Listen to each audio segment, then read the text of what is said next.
Hey friends, welcome back to the Guitar Max channel, and apparently Gibson's latest legal battle may have landed them in hot water. Okay, so this has to do with ongoing legal issues between Gibson and the brand Heritage Guitars. So Heritage Guitars is basically a company that was formed in the mid-80s by some former employees from Gibson Guitars. And the way it all happened was that in the mid-80s, Gibson, up until that point, had been making their guitars in a factory in Kalamazoo, Michigan. And they decided to then move production down to Tennessee. But not all of the employees wanted to move with the company. Some of them wanted to stay in Michigan and continue making guitars. And so they basically set up shop in an area that was, part of the old Gibson factory.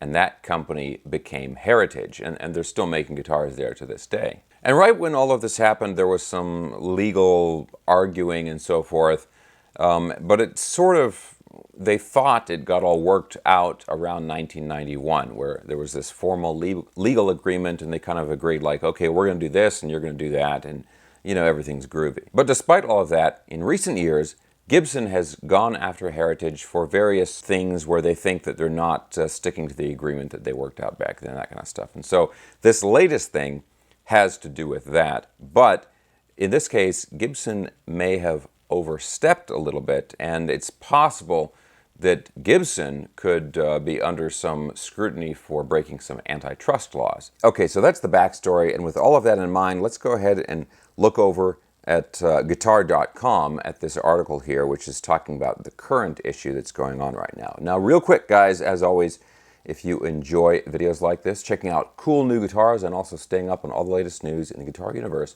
and you have not already subscribed, please consider subscribing right now. Okay, let's go ahead and take a look at this article, and as usual, I'm going to have a link to the original article down in the video description below.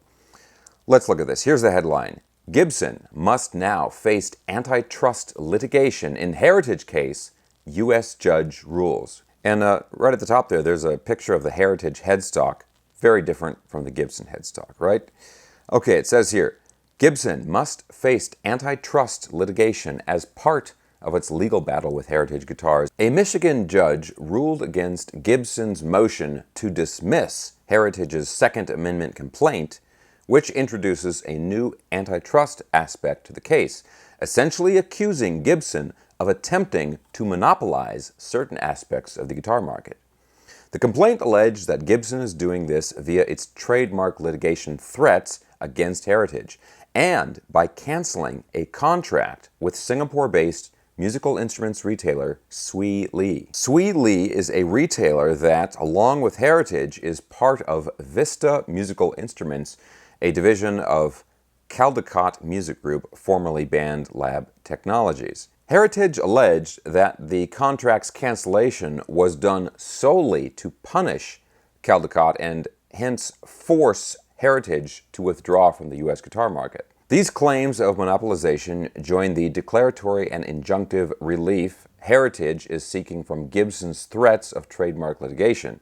As part of this legal battle, the previously confidential 1991 settlement agreement between the two brands, one that sets out how Heritage can continue to make guitars similar to Gibson's without threat of litigation, has been made public due to its relevance to the case. It goes on here.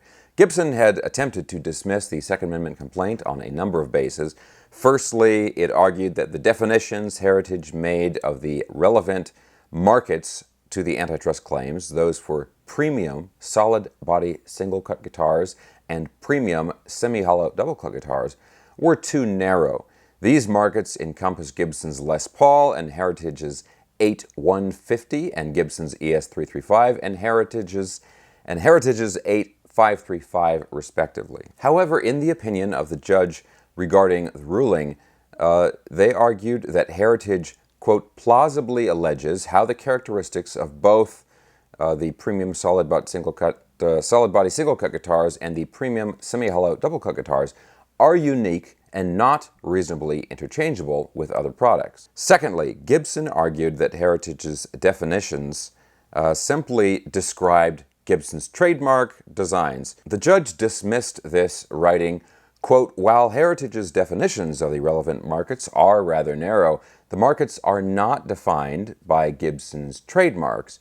The markets are defined broadly enough to encompass both Gibson's and Heritage's guitars, and is not limited to only Gibson's trademarks. So what the judge is saying there is that you can't simply define the market as guitars that look like Gibson guitars. I mean, it has a broader definition than that. It goes on here. The inclusion of Gibson's trademarks in its definition is not inherently problematic because any relevant market would necessarily include Gibson's guitars if it were a market in which Gibson and Heritage compete. Seems pretty straightforward. Now, it goes on a little bit further down here.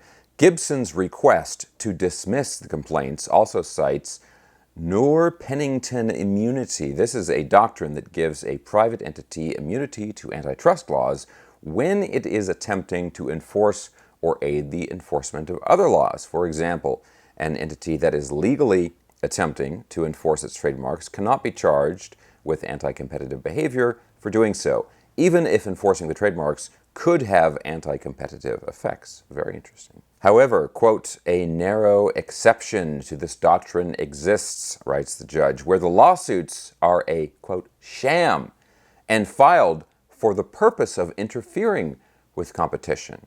Heritage's Second Amendment complaint alleged that Gibson had threatened to file, quote, sham trademark suits in an anti-competitive manner. Now that is very interesting because certainly, now I'm not saying this, I'm just saying what the popular opinion is, the word on the street, if you will. And the word on the street is that Gibson does this on a regular basis. They sue people simply to stop the competition, right?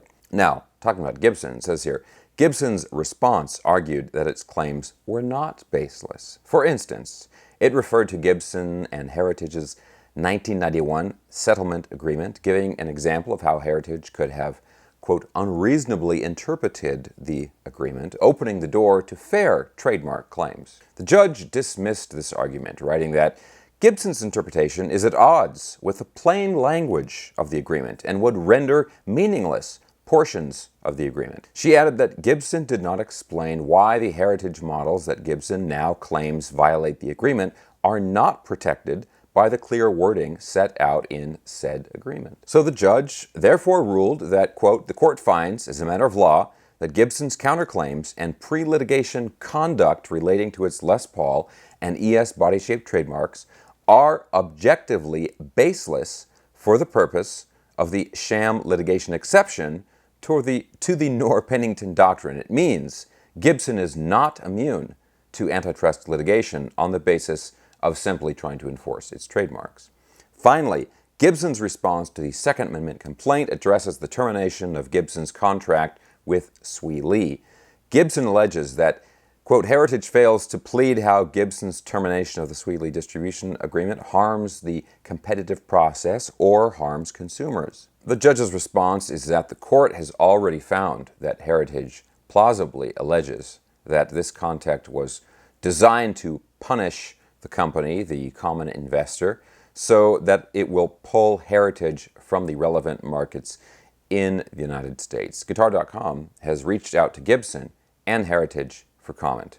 And maybe this article will get updated later on with comments from Gibson or Heritage, but so far, nothing yet. So this, honestly, is really important in a variety of ways. One is, don't mess with this Michigan judge, right? Because it seems like she's not putting up with anything from Gibson.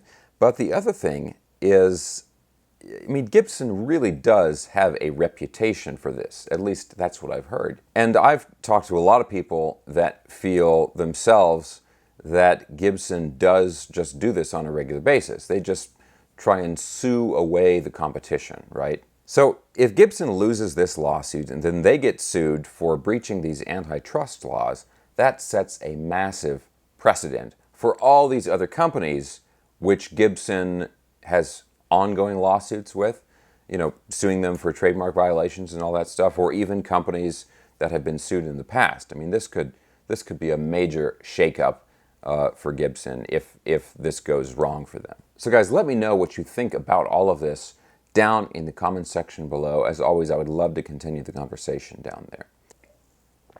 Okay guys, so like I said earlier in the video, I'm going to put a link to this original article down in the video description below if you want to read the original article and check that out. I will also have links down there for my latest instructional video as well as my social media, all that good stuff. I really hope you enjoyed this video. If you did, give me a thumbs up, subscribe if you haven't already, and I'll talk to you very soon.